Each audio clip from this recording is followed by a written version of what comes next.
Good day, and welcome to the Syrma SGS Technology Limited Q1FY25 earnings conference call hosted by ICICI Securities Limited. As a reminder, all participants' lines will be in the listen-only mode, and there will be an opportunity for you to ask questions after the presentation concludes. Should you need assistance during the conference call, please signal an operator by pressing star then 0 on your touchtone phone. Please note that this conference is being recorded. And I've handed the conference over to Mr. Aniruddha Joshi from ICICI Securities Limited. Thank you, and over to you, sir. Yeah, thanks, Neha. On behalf of ICICI Securities, we welcome you all to Q1 FY25 results conference call of Syrma SGS Technology Limited. We have with us today senior management from the company. Now I hand over the call to Mr. Nikhil Gupta, Head of Investor Relations, to introduce the management and take the call proceedings further. Thanks, and over to you, Nikhil. Yeah, thank you, Aniruddha. Hi, very good morning to all. Welcome to Syrma SGS Q1 FY25 earnings call. We have with us today Mr. JS Gujral, Managing Director, Mr. Jayesh Doshi, Director, Mr. Satyendra Singh, Chief Executive Officer, and Mr. Vijay Agrawal, Chief Financial Officer, Syrma SGS, to discuss the performance of the company during the first quarter of fiscal 2025, followed by a detailed question and answer session. During this call, certain statements that will be made are forward-looking, which involve several risks, uncertainties, and assumptions, and other factors that can cause the results differ materially from those in such forward-looking statements. Request is to kindly refer the disclaimer statement as presented in the earnings release for the same. With this, I now hand over the call to Mr. JS Gujral, Managing Director, Syrma SGS. Over to you. Ladies and gentlemen, a very warm welcome to the Q1 FY25 earnings call of Syrma SGS Technology Limited. We have had a good quarter, Q1 of FY25. Maintaining the growth tempo of the last year, we are happy to share that our sales grew by 92% year on year, and for the second quarter in succession, we have crossed the 1,000 crore sales mark. EBITDA for Q1 grew by 26% to 54 crore rupees. The first quarter saw subdued export sales, which stood at 16%. We expect and are confident that the exports will pick up in the coming 9 months, and we would be seeing a 20% growth in the export rates. During the quarter, as explained in the earlier calls, we have achieved a glided down of working capital to 62 days from the 70 days of last year. During the quarter, we generated positive operational cash flows. The order book as of 30th of June 2024 stood at a healthy 4,500 plus crores, and the order intake during this quarter was approximately 1,200 crore rupees. All our planned expansions are on schedule, and we expect our Meditech Design Center to go on stream later part of this month, and our Pune campus to go on stream in Q3 of this year.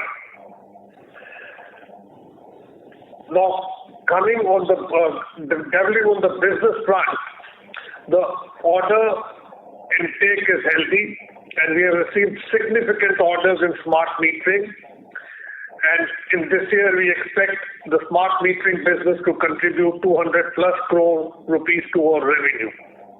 We have also received a sizable contract for design of medical devices from a global company, which would result in medical devices going up in the coming years.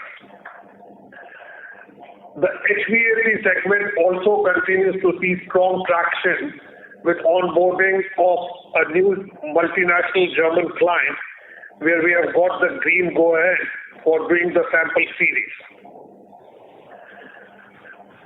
we have onboarded significant customers in auto segment and added new products in the auto vertical, and this would continue to be one of the mainstays of the business of the company.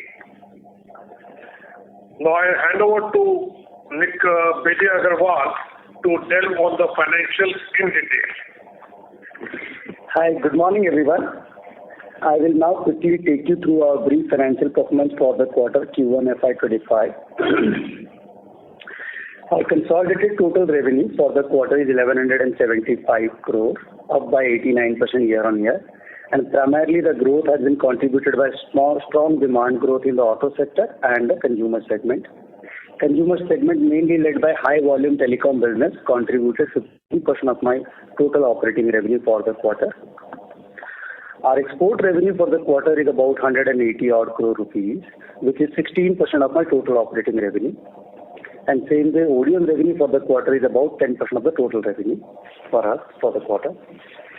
Our gross margin for the quarter is 16% as against 18% last quarter, mainly on account of business mix change wherein the consumer business contributed higher on the mix side by about 53%. Our operating EBITDA for the quarter is 53.8 crores, which is 4.6% of operating EBITDA margin. PBT for the quarter is 29.5 crores and PAT for the quarter is 20 crore rupees, which is 1.8% of my total revenue. During the quarter, we have also received a telecom PLI claim related to FY23, which we have already accounted for on a net basis, which is approximately 4 crore rupees of benefit. And we are expecting another 15 to 16 crore rupees on a net basis during this financial year, which is related to FY24 claim. Moving to working capital, with consistent focus on the working capital efficiencies, we have been able to reduce our working capital investment from 70 days last quarter to 62 days in this quarter. There is a saving of about 8 days, and we still are focused to continue to further reduce it going forward during this year. Coming to our debt and treasury position, our total debt outstanding as on 30th June 2024 is about 610 odd crore rupees, and we have a total treasury investments with us is about 490 crore rupees, which gives me a total net debt position of about 120 crores as on quarter end, which is almost 55 crore rupees lower or maybe reduction in the net debt from my last quarter position. This treasury balance also includes my IPO proceeds, unspent IPO proceeds for about 150 odd crore rupees here. Coming to CapEx, we have spent almost 70-75 crore during this quarter, and we are expecting to spend another 50 to 70 crores during this financial year. All this CapEx, as our MD has already explained, is going towards newly commissioning or under commissioning facilities in Pune and Stuttgart, Germany.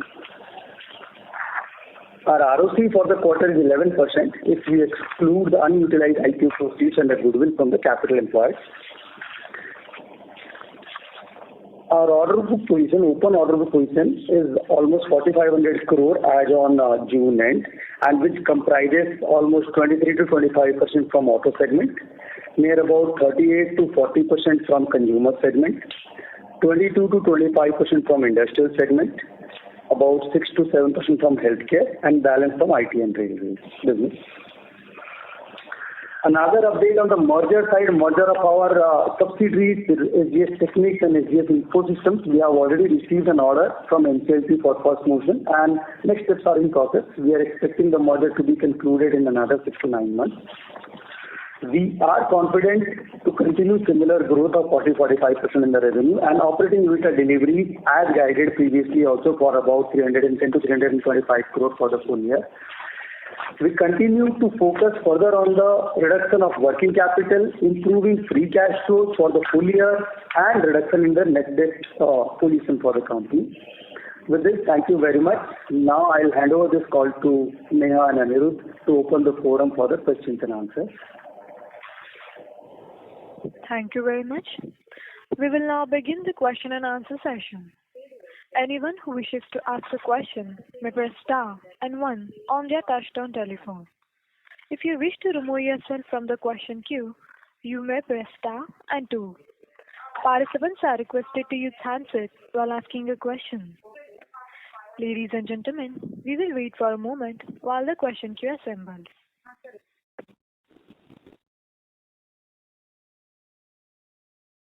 The first question we have is from the line of Deepak Krishnan from Kotak Institutional Equities. Please go ahead. Hi, sir. Am I audible? Yes, please. Yeah. Also, just wanted to understand sort of the margins because if we remove the FX and the PLI benefit, then on an effective basis, the margins come to about 3.6% for the quarter. We are guiding to about 7% for the full year. Obviously, we understand there will be some impact of Johari that will add up. But are you confident of 8 plus margins, 8 plus percent plus operating margins for the 2H of the year or the remaining part of the year to get us to 7%? And what kind of gives us the confidence that this will kind of flow through in terms of numbers? You see, the margin is 4.6% and not 3.6 because PLI is part of the business. The very fact that we have taken the consumer business is because of the PLI. So PLI is an integral part of the business, and hence we include it in our business profitability and the guidance. Similarly, the forex exchange fluctuations are related to the purchase and sale and purely operational in nature. They are not related to the treasury incomes. Hence, we stand at 4.6% of the EBITDA margin in the current quarter. Going forward, based on the orders in hand, which Vijay has just shared, the composition of the orders in hand and the sales mix, put together, we are confident of achieving the earlier guided figure of 315 crore rupees, 310 to 320 crore rupees of EBITDA margin. These may translate into 7.1, 6.9. That's the only thing. But we're very confident of achieving that figure and a growth rate of 40-45% over the FY24 figures. Sure. Maybe just a follow-up on revenue, given that we're indicating 45% at the top end, would imply that this kind of quarterly run rate continues for the next 3 quarters plus. So does that mean that deceleration in consumer business is partially offset by increase in healthcare? Does the consumer revenue flatten out or slightly decrease from these levels for the coming quarters? See, in the first quarter, the consumer business accounted for 54% of my revenues against the guided figure of 40% for the full year. This logically implies that we are expecting and we are seeing the softening of the consumer business in the coming quarters. It has been front-loaded in Q1. Now, if we have to achieve the budgeted sales, we have the order pipeline of our high-margin, low-volume business, which is primarily in the automotive, medtech, industrial, healthcare. So that would be the thing. The softening of the consumer will be offset by increase in exports, increase in industrial. Automotive accounts for only 16% of my revenue in Q1. We are targeting about a 25% approximately automotive segment to contribute to our business. So this quarterly play, as I've always been saying, we are focused on the annual figures and the long term. Quarter variations will continue to happen. Sometimes it will be a positive variation, sometimes it will be a negative variation. And in the coming 9 months, we see a positive play in that direction. Sure, so maybe just one last question on order inflow. So this particular quarter, Q1Q, the order book is relatively flat, even though we have won large orders in smart metering and medical. But how are you in terms of order inflow guidance for the full year? Do you have any sort of range of where do you think order inflow or order book would reach by the end of the year? See, our order inflow continues to be strong, and in the last quarter, we had an order inflow of approximately 1,200 crores. It was 800 odd crores in Q4 of last year. So we expect the order pipeline to continue to grow. And as we progress in the years, this number of 1,200 crores quarterly intake will only go up. Sure, sir. Those are my questions on the context. Thank you. The next question is from the line of Rahul Gajare from Haitong Securities. Please go ahead. Good morning, gentlemen, and thanks for the opportunity. Sir, your consumer business, like you said, was front-loaded in this particular quarter. But, that 40% contribution that you are talking about, you think that is a more sustainable contribution, to balance the profitability? Is that how one should look at this company? See, we are expecting consumer to constitute about 40% of the sales based on the order pipeline which we have got. Ideally, we would love this consumer business to come down to 35% or even lower. But based on the order pipeline which we have, we should expect around 40% of consumer business in the current financial year. Okay. And the guided figures which we had shared earlier factored in a 40% consumer business, 60% non-consumer business. Okay. Sir, and you did also indicate, uptick expected in the healthcare business, based on some new orders. Just wanted to understand what particularly happened in this particular quarter, given that sequentially that business is halved in healthcare business. So just want to understand what is happening on the healthcare front also. Thank you. See, healthcare business for us consists of two segments. One is the RFID healthcare business, one is the EMS and the medtech devices business.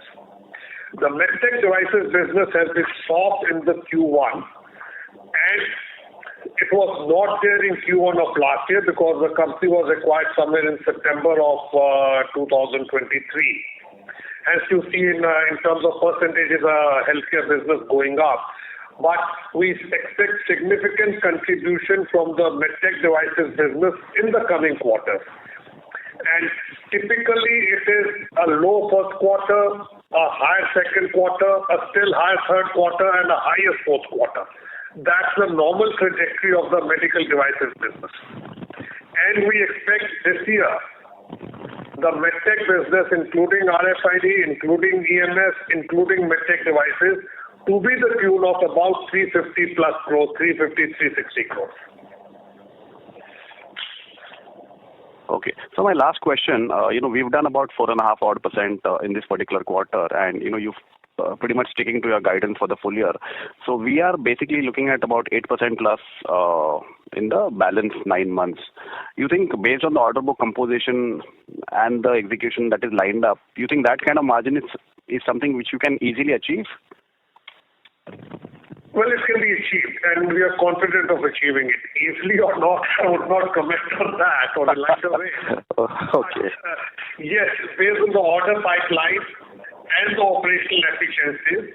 For example, if we see this particular quarter, Q1, we have had almost like a 4% operational efficiency, 4.7% operational efficiency in overheads. But this was partly or significant, it was offset completely because of the change of the product mix.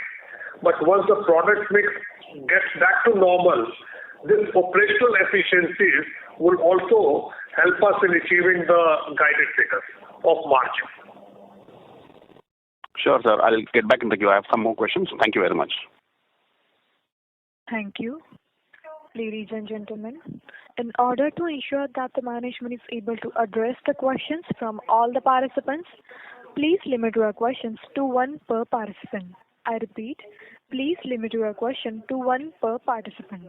Thank you. The next question is from the line of Sonali Salgaonkar from Jefferies. Please go ahead.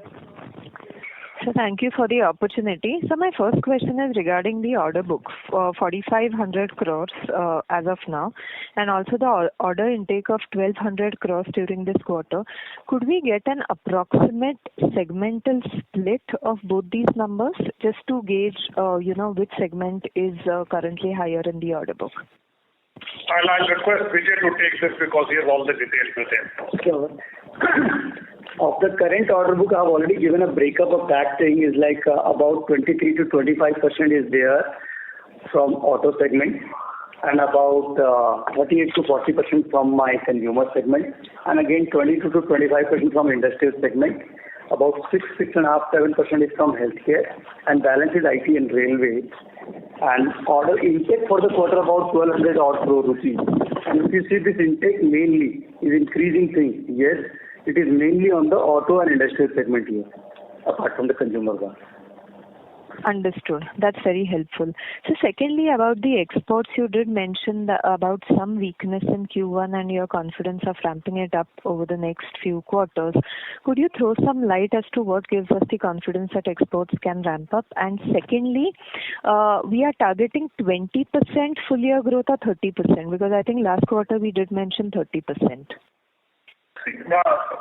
What we had mentioned last quarter also, that Q1 we were seeing some slowdown in exports. It was planned by the customer. It was nothing as a surprise. The uptick has already started from this month, which is August.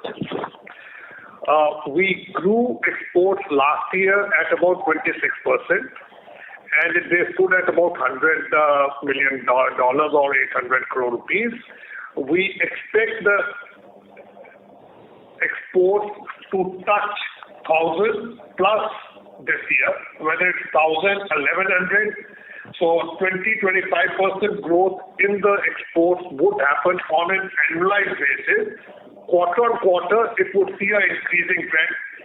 16% was the composition of the export in my total revenue, which we had shared that the long-term mission or objective of the management is to have a third of our revenues coming in from exports on a long-term basis. It may not happen this year. This year we may be around 24, 22, 25% of my total revenue, 25% of my total revenue coming in from the exports. 1,000 plus 1,100, that's the export figure which we targeted, and that's what we shared last time. 800 plus 25% or something more. Understood, sir. Very clear. So my third question is about IT hardware PLI. We have been a recipient of that. So any updates as to from when we can start the production, and have we inked any, pact with any of the leading customers on that front? We have not as yet tied up with any major player for IT. I'll request Sundar, because he's spearheading this, to answer on the IT part. But as of date, we have not tied up with there's no concrete tie-up with any player. Sundar? Yeah. So thank you, Gujralji. And a quick comment on this. So like Gujralji mentioned, we don't have a tie-up with a large player, but we are working as of now with one ODM. And we've got the order with them, so we will start to see some IT revenue kicking in, which is relevant to the PLI in next quarter. Understood.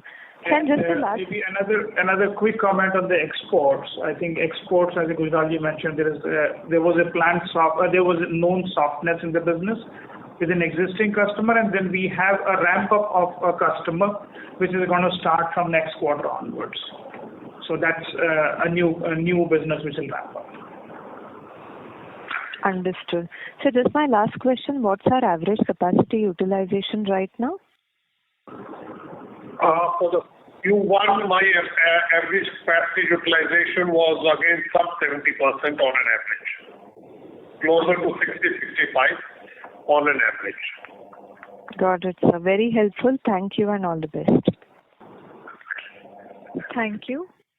The next question is from the line of Vipraw Srivastava from InCred Capital. Please go ahead. Audible, right? Yeah. Yeah, just two questions. So first on the smart metering part, so just want to understand that what kind of margin profile the smart metering order carries? I mean, is it with the current margins or is it higher than the current margin? See, the smart metering business in India would typically have the profile of an industrial product, which is a domestic-based business. The export business on the utility metering would have slightly higher margins. Okay, so by that you mean around 7-8% margins, right? Are you talking of the gross material margins? In terms of gross margins, how much are you saying? 20%? Yeah, approximately. Okay. Thank you.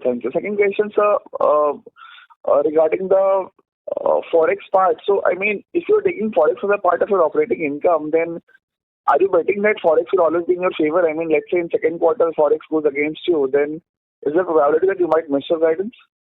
So you see, end of the day, these foreign exchange variations are part of the operational income. If it goes negative, we have contracts with the customers to have a pass-through. So the only point which I was trying to make is that it is related purely to the purchase and sale of material. It's not related to treasury. Okay. So you can factor it into the cost of the material or the sale value, either way. Okay. Fair point. So last question. So sir, this order with this export part which you're talking ramping up there. So the interest rate environment currently is still not favorable. So and the demand has still not come in US. So you're still confident, right, that the export will start picking up from next quarter? Yes, absolutely. You see, as Chandra just mentioned, it was a known softness from existing customers in Q1 and uptick from Q2 and going back to the original figures and the growth in Q3 and Q4. Plus, the new customers which we have onboarded, we have just done the sampling and the prototyping and the sample series. They would see the series production, the volume production starting in from later part of Q2 running into Q3 and Q4. Hence, we are confident that we would cross the 1,000 crore rupees export sales figure this year, up from 800 last year. So whether we end at 1,100, 1,050, I think that guidance we can share during the course of the second quarter or the third quarter, but we're very confident we'll cross the 1,000 crore mark. Okay. Thank you. Thanks a lot. Thank you. The next question is from the line of Ashutosh Prashar from Mirabilis Investment Trust. Please go ahead. Yeah, hi sir. Am I audible? Yes, please. Yeah. Sir, I was trying to calculate the order intake for this quarter for the consumer segment, and I could be off by some margin, but it does seem that of the 1,200 crore order intake, roughly about 500 crores is from the consumer segment. While this number was a bit lower in the previous quarter, and I also understand that the execution pace for consumer has increased. But on the other hand, it seems that the incremental orders still carry a large portion of the consumer segment. So I wanted to understand the nature of these orders, and by nature I mean the margins of this incremental consumer orders. So I think Vijay has already answered. I'll request him to clarify once more. So on the order intake side, if you see the order intake, during the quarter we have received another 1,200 crores of order, and if we analyze the order intake, about 400 crore out of it is related to auto segment. Similarly, another 400 is towards consumer segment.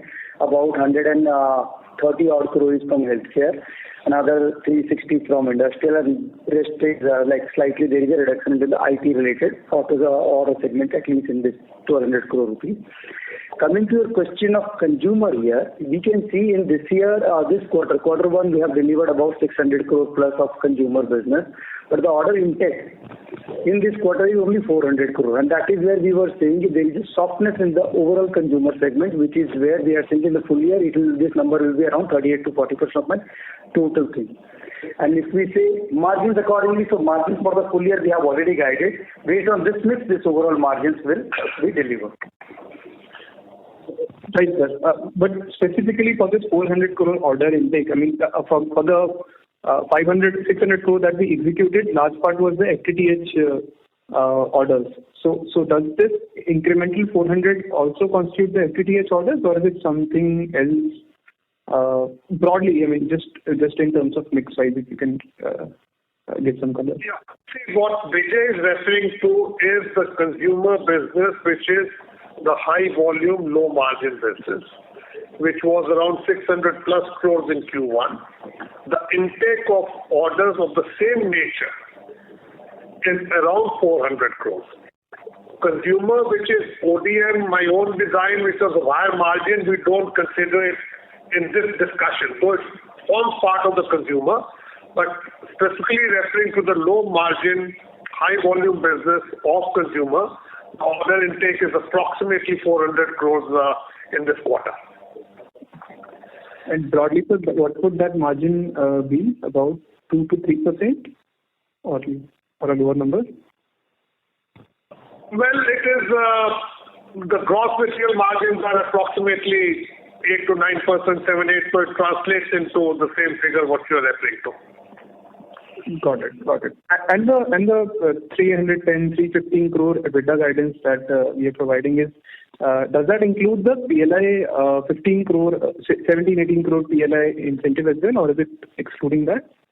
PLI is an integral part of the business, and as I had guided in my earlier commentaries, earlier interactions, we are guiding for a EBITDA of about 310 to 320 crores, which is all inclusive. And PLI portion would be about 18-20 crores in this. That's part of the business. Otherwise, without the PLI, the business may not make sense. Sure. Great, sir. That's all from my side. Thank you. Thank you. The next question is from the line of Manikantha Gare from Franklin Templeton, India. Please go ahead. Yeah. Good morning, sir. Thank you for providing me this opportunity. Sir, for the first question which I have is on the consumer business. This quarter it was 53% of the total revenues, and for the full year you are expecting that to average at 40%. Out of this 53% in Q1, you said 40% is telecom. What would be the corresponding number for the full year 40% expectation that you have? On a guidance of annual revenues, the 40% would translate into around 1,800 crore rupees.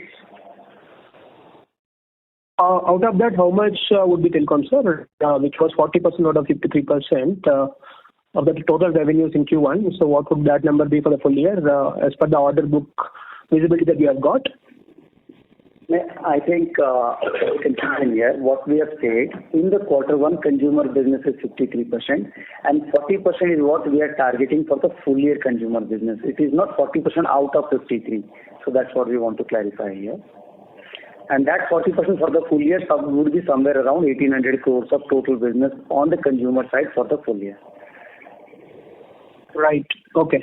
And sir, just wanted to also understand on this telecom piece of the consumer business. How much of the products would have been towards 5G network related products, and how much would have been towards FTTH related products? So the salience of these two products of the telecom business, could you share that details? Well, these are fiber to home products, and 5G is yet to be rolled out. 5G on a pan-India basis is yet to be rolled out. So these are fiber to home products, whether they are the wire 5 mesh, the outdoor units, the indoor units for connectivity. So I won't be able to share the breakup between 5G and non-5G as of date. Sure.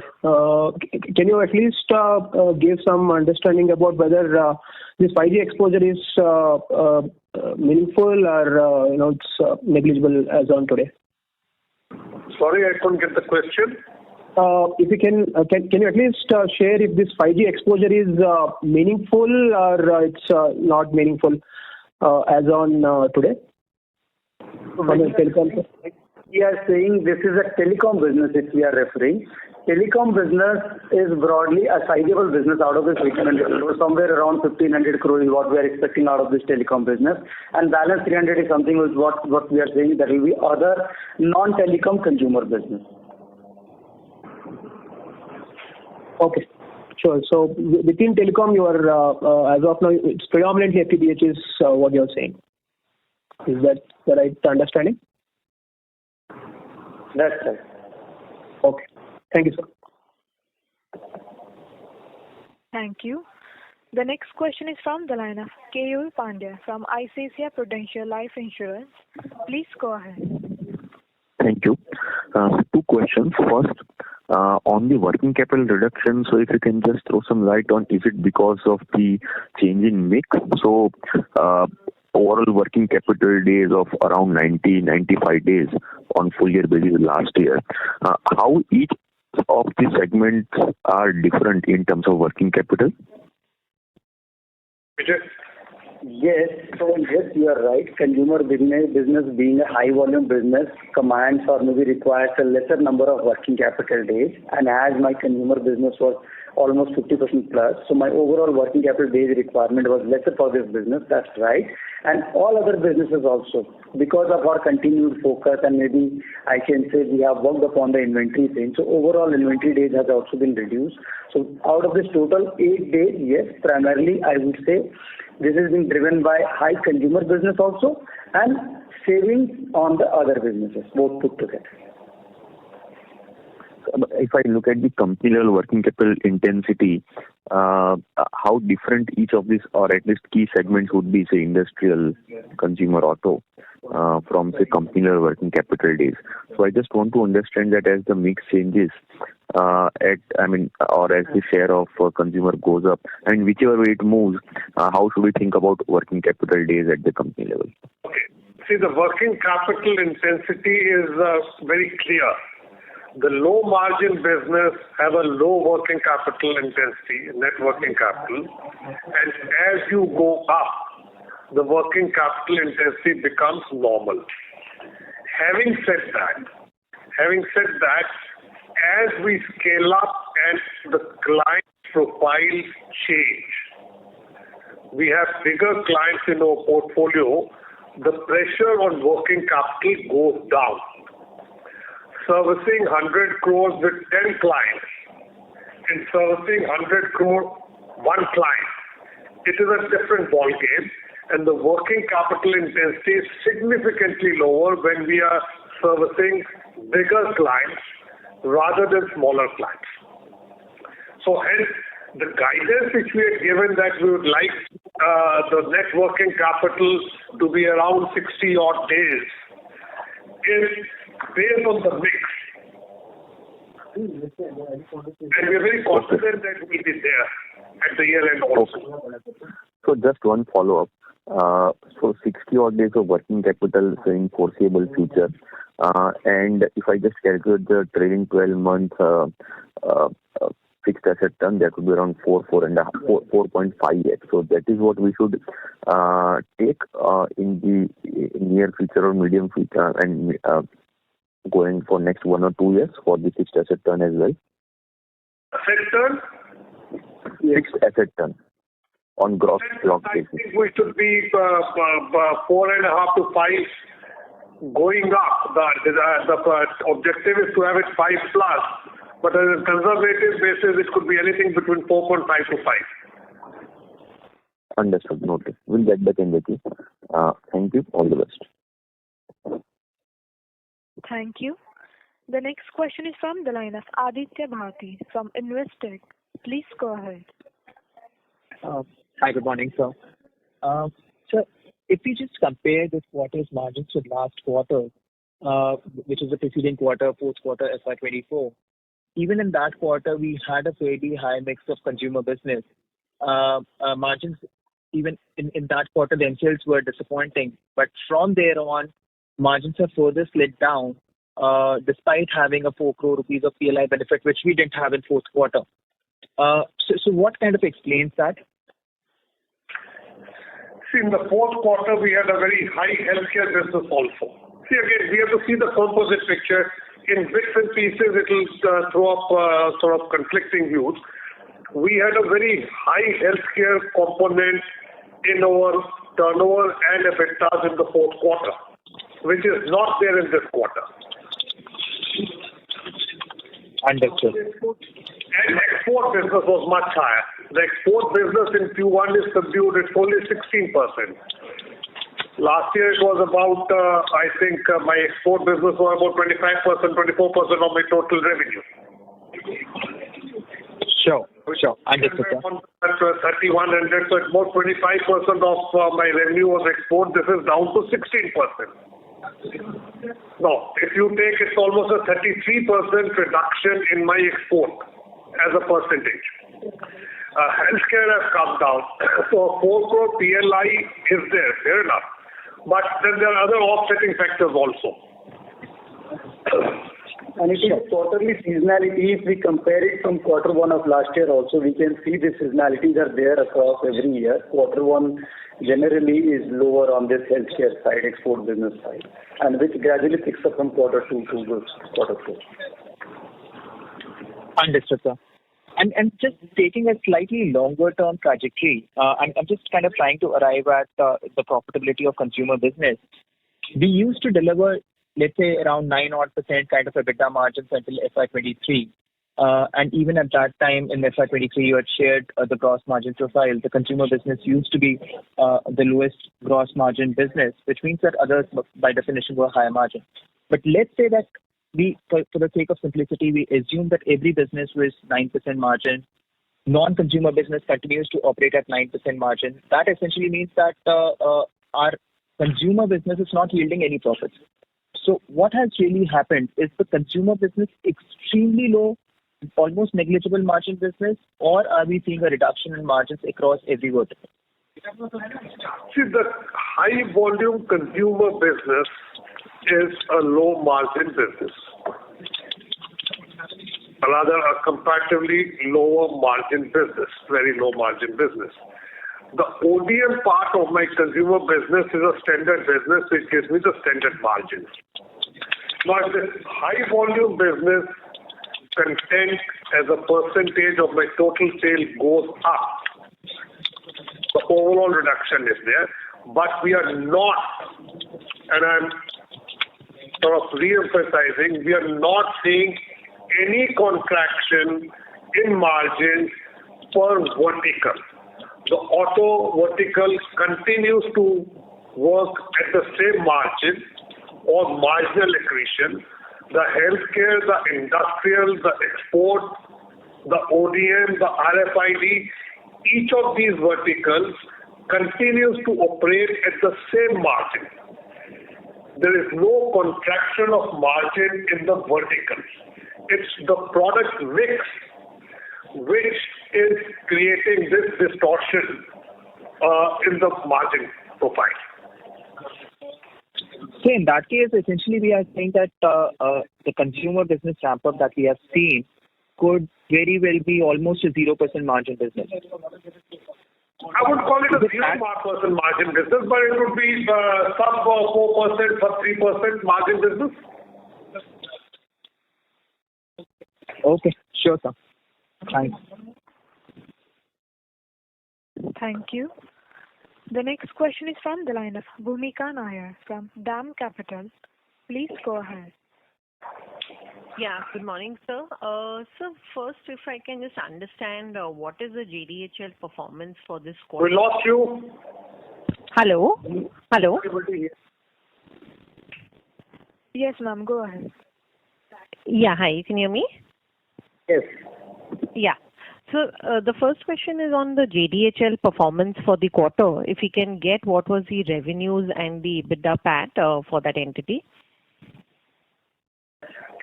So definitely due to quarterly seasonality, the revenues were maybe about 10-11 crore rupees for the quarter, and similarly profitability was also very low. EBITDA profitability was only less than 1 crore rupees, about 1 crore rupees there for this quarter.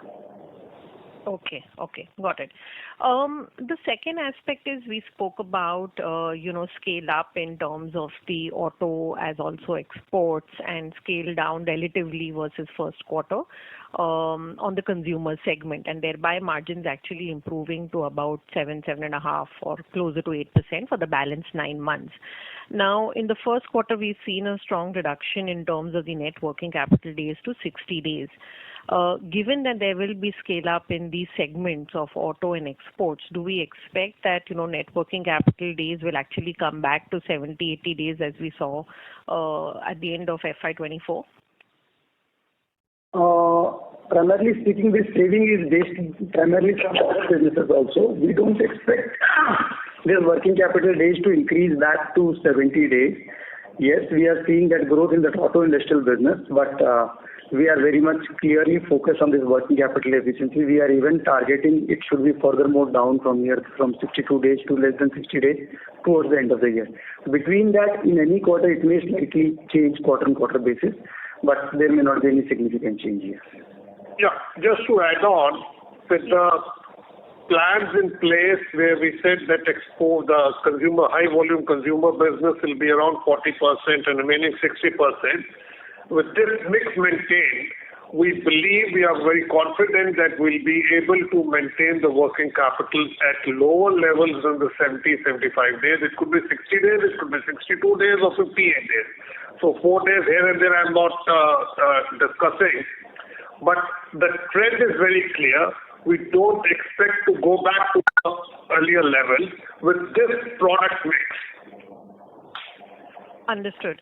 And the third question is on terms of we spoke about export scaling up and auto also being a key driver of new order inflows. If you can just talk about in terms of exports, which are the areas which are driving growth with geographies? And in autos, again, you spoke about new products and new client additions. If we could get some more details in terms of the end customers and areas where we are seeing what kind of volumes we are seeing there, etc. Some more color on both these areas. Exports primarily are RFID, healthcare, industrial. Very little of automotive. Industrial would include power controls, industrial cleaning, utility metering, solar, and these are primarily focused at Europe and America. Now, if I was to have a breakup of Europe and America, it could be 40-60. 40% approximately going off to EU part and about 50-55% to the US part. The whole basket, which stood at 800 crores last year, we expect this to grow to 1,000 to 1,100 crores, which would be also driven by some of the new customers which we have added last year. As Sindar just explained, they would see series production starting Q2 to Q3 of this year. Yes, sir. On auto, sir? Auto exports are very less. On domestic, we are very players in both ICT and EV, and we are seeing strong traction with existing customers. We are adding on new product lines, and we are also onboarding new customers. We have onboarded three new customers, which would result in revenues coming in the Q3 of this year. Additional incremental revenues kicking in Q3 of this year, apart from the normal business of the existing automotive customers.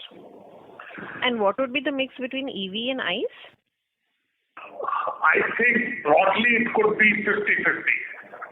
60-40, 55-45. About 60% by EV business and rest 40% from ICE. Sure. And you see, the way you classify EV, if the lighting of a vehicle, I may classify it as a neutral thing. To me, it is not EV. To me, the EV is the one which goes on the engine, the battery management and the engine control. Any periphery, it doesn't make a difference whether it's ICT or EV. Sure. Understood, sir. I'll come back in the question queue. Thanks. Thank you. The next question is from the line of Rafat Syed from InCred Research. Please go ahead. Yeah, hi sir. Thanks for taking a question and congrats on strong sales growth. So my first question is on the business model. Where you see Syrma over the next few years? Let's say, are you looking to follow model of Dixon or Keynes, let's say, which has a 14% EBITDA margin? Although, let's say, in smart metering, the margin, let's say, the Keynes enjoy almost 14%, while you're still settling for 4 to 5% margin. So can I just elaborate on that? See, we'll follow neither the Dixon nor the Keynes. We'll follow the Syrma model. We have our own story. We have our own plans. We have our own strategy. So we will not follow one or the other model. business which makes sense to us in terms of margin accretion, in terms of cash flows, in terms of ROCEs, will work on. And we are very clear that we will be a design-led manufacturing company focusing on industrial, automotive, healthcare. Exports would be one of our significant contributors to the revenue. And last year we were 800 crores of exports, and I think perhaps among the largest exporter of electronics other than mobile phones in the space. So our strategy is very clear. The pillars which I've already been to would be industrial, automotive, medtech, RFID and ODM. Okay. And sir, coming to your guidance, so let's say for FY25, you're guiding for 45% to 50% revenue growth. So let's say, is that mean that over the next 3 quarters, your revenue growth will be moderate to around 34% around? Is that correct? See, we guided end of the day we guided a 45-50% growth rate over the previous year's target, which was about 3,000 crores. We said about 4,500 crores would be our target for this year. Now, whether it translates into 1,000 crores a quarter or 1,200 crores a quarter, that's quarter on quarter. But what we are focused on is on annualized figures and long term. Got it, sir. Got it. Thank you. That's it from my side. Thank you. The next follow-up question is from the line of Ashutosh Prashar from Mirabilis Investment Trust. Please go ahead. Yeah, hi sir. Thanks again. I just one more question on the receivables factoring. So I think you alluded also earlier in the call that after a certain point, once a customer reaches a certain scale, we get some working capital benefits. So just wanted to know, I mean, in our current consumer set, how many customers are there who are who kind of qualify and who qualify us for us to be a part of the receivables factoring, so help us in our working capital management. So are there any customers, and if not, then how many customers do you see in future in the recent near term who would qualify us for that? Okay, I'll let Vijay take that answer, but to the best of my knowledge, the balance sheet doesn't have any factoring in it. I think Vijay will delve into it. We are not doing any factoring at all on the receivables side. So this is all gross receivables, no discounting, no factoring. But to answer your second question here, how many customers would be eligible? We are dealing with the best-in-class customers who are the known names. So almost maybe a majority of my customers on sales are eligible for any kind of a factoring discounting from any of the maybe top banks here. But yes, deliberately we have not yet decided to go for any factoring here. To put it otherwise, there's no off-balance sheet adjustments in the books. Everything is shown. We are not doing any factoring, any bill discounting, anything of that sort. Sure. So, but I think in the industry, even some of our peers kind of tend to do that to manage the working capital. So is it like a conscious decision, or is it that we need to reach a certain scale for the customer to be able to qualify for that? As I said to our earlier question, Syrma is what Syrma is.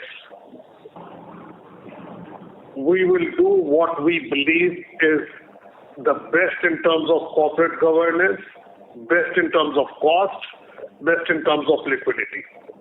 And as of date, as of 30th of June, I can say with the full force that we have not done a penny worth of factoring. Whether we'll do it in the future or not, that's a call to be taken at that point of time.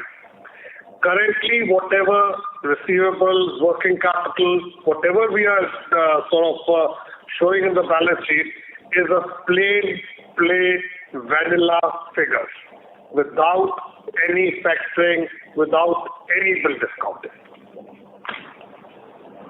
Great, sir. That helps. Thank you.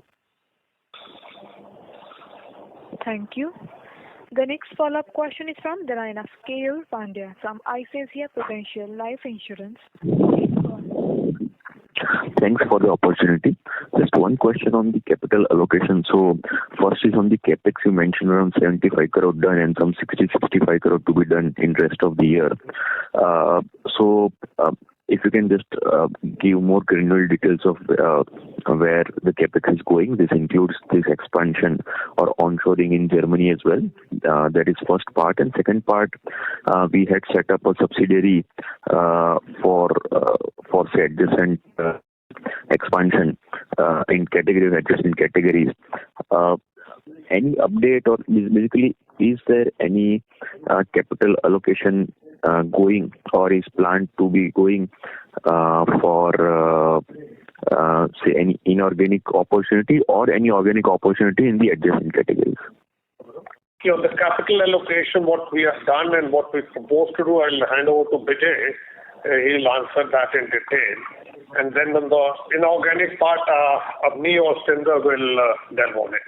So on the capital allocation side, as of now, the planned capex and the capex we have incurred so far for this year. So this year we are planning to spend about 100 odd crore rupees for my new under commissioning facility there in Pune, which we are expecting should be on ground, maybe starting trial production starting from Q3 of this year. Same way, another about 35 to 40 crore rupees is what we have allocated towards my new facility there in Stuttgart, Germany, which will be a prototyping cum assembling center there in Europe. Broadly, these are the two allocations on the organic side. On the inorganic side, we are evaluating, but currently there is nothing concrete proposal on the table. But we'll address this and share it to the market once we have a concrete proposal on the table. On the Stuttgart facility, I would just like to add on that there we would be expanding our business by adding some new verticals like repairs, which we are already doing for one of the multinational companies. Now, since we have got a bigger facility, it gives us scope for expanding that operation to a decent size operation in the coming years. And on the setting up of new subsidiary for a new line of business, is it OSAT or OSAT is being planned or something else is being planned? Just more clarity on that. I'll request Sindar to take the question on OSAT because he's spearheading that effort.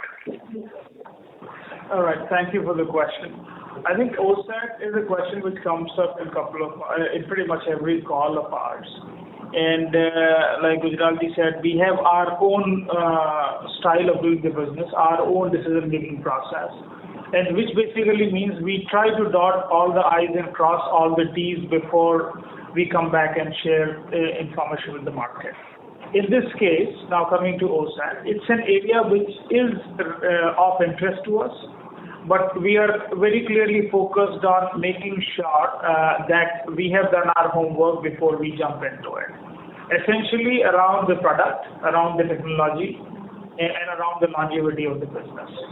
It's a very different kind of business, and we are working through the details. And when we are ready to share further information, we would be able to kind of share more with you.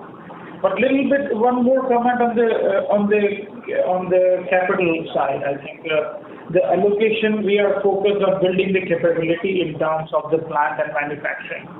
So our major allocation is to the Pune facility, which we talked a couple of times earlier, as well as to the Stuttgart facility, where we can provide more services to the customer closer to where they are, which namely is the German market.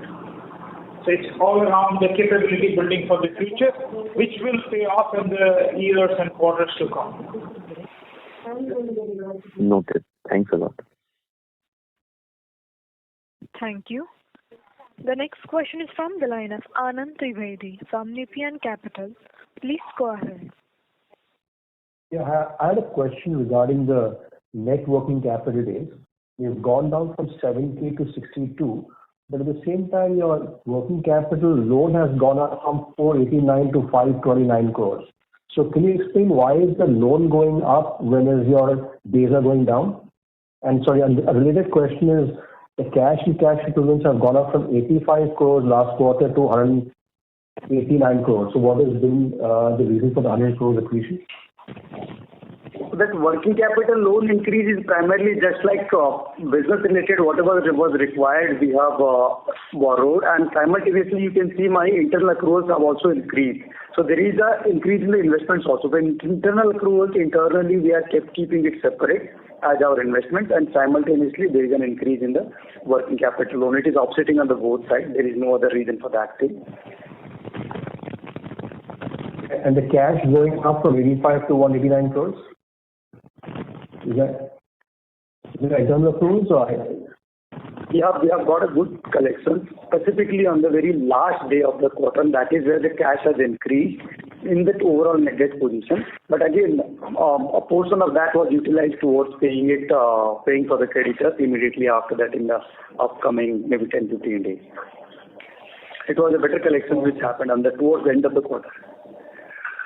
See, I think we are focused on long term that our working capital cycle should be shortened as far as possible. Currently, we are sitting at about 62 odd days. Our endeavor would be to bring it down further, whether it is 62, 65 or 58. That's a year-end sort of play out. You get one major collection, your cash balance goes up. You don't get it 2 days later, your debtors go up. But on a long-term, consistent basis, we would like to be at about 2 months of working capital cycle, net working capital cycle. Okay, and